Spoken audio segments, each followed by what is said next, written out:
Hey YouTube, what's going on? It's Micah, clearly. Um, it's been a minute. Last time I checked, I updated a year ago, and that is a lot of ground to cover in a video. I will not bore you with that. I will give you the basics, just so you know where I stand. Um, so yes, since that last video, I have not started testosterone yet. I had a couple setbacks. Um, in August of last year, I experienced something called atrial fibrillation. Let me see if I can figure out how to explain that to you, because I don't even know if I can.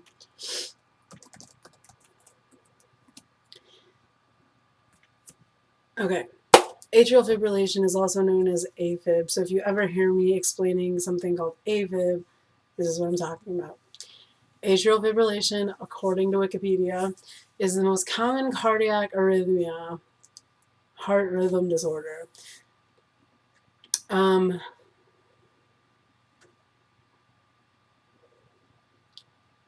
In atrial fibrillation, the normal regular electrical impulses generated by the sinoatrial node are overwhelmed by disorganized electrical impulses, usually originating in the roots of the pulmonary veins, leading to irregular conduction of impulses to the ventricles, which generate the heartbeat.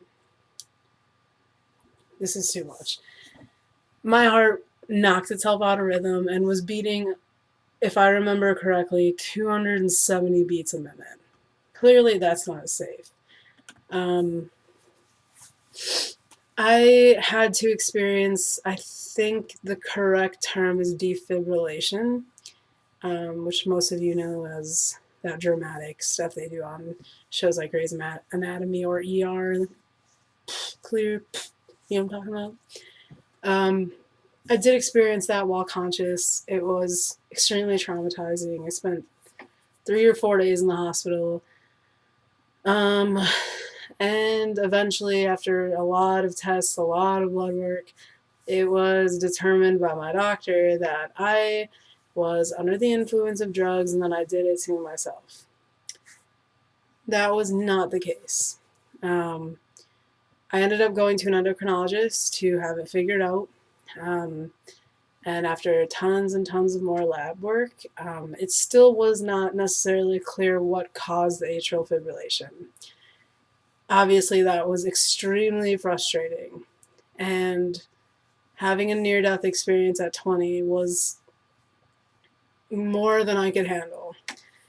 Um, I shut down for a while. I was not going to school. I was not working. I was essentially just sitting at home, wasting my life. To add to the trauma, as silly as it sounds to some people, I did lose my dog, um, who was my little baby since he was a puppy, and he was about 11 when we lost him. Very traumatizing. It all happened at once, and it kind of added to this chaotic downward spiral that I felt like I was going through and was never going to get out of. Fast forward a little bit. This endocrinologist that I was going to for these testings, just to make sure that there wasn't something that they missed.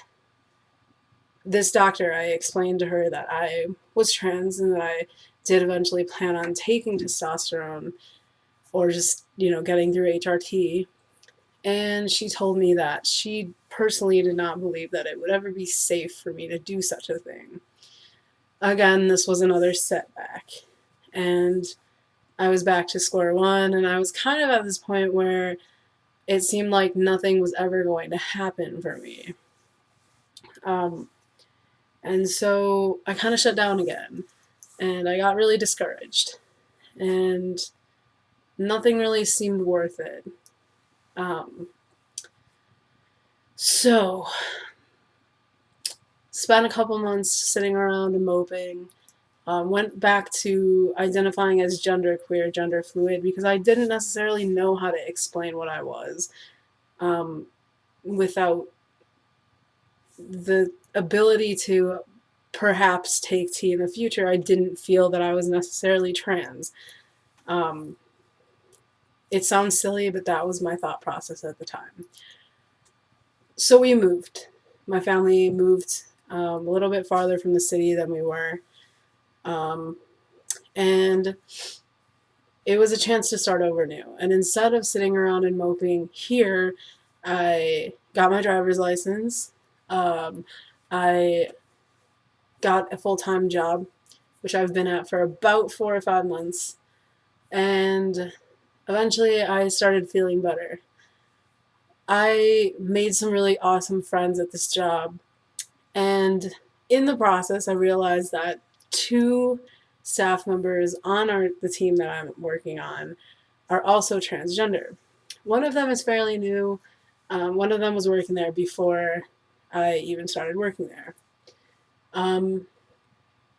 But because of the fact that I didn't necessarily know if I was ever going to be able to take tea or transition, I sort of felt that staying in this gender neutral position was the most appropriate for a new work environment, especially in a new neighborhood that I have never lived in.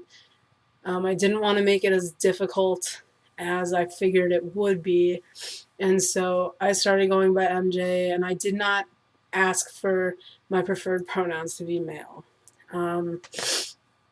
Sorry, I'm a little bit sick. And so I started seeing a new general practitioner, and she told me that by looking over the test results that were done with that endocrinologist, that she didn't see anything that necessarily pointed to the inability to go through with HRT. And so now there is new hope, and it seems like things just continue to get better every day. And because I do have the finances now, that I'm working full time, I think it is time to give the informed consent at Howard Brown a try. I don't know when that'll happen because my work schedule is not entirely flexible, but I think it will be happening in the near future. It's worth a shot. And if they say no, they say no, and at least I tried. So there's that. I also feel that I have a lot of support from my colleagues at work, my new friends and old friends, and my very lovely girlfriend who is a very active member of the GLBTQIA XYZ PDQ community. And so I think that we're moving in a good direction. Thank you guys. I hope everyone's well. I will put the link to my new Tumblr right down here so you guys can get a hold of me if you want to. And I hope everyone's doing well. Really, I do. Get a hold of me if you can, if we ever chat, or even if we haven't. I always love making new friends. So, I will see you guys soon. I hope everyone has a lovely rest of their weekend. Awesome. See you later.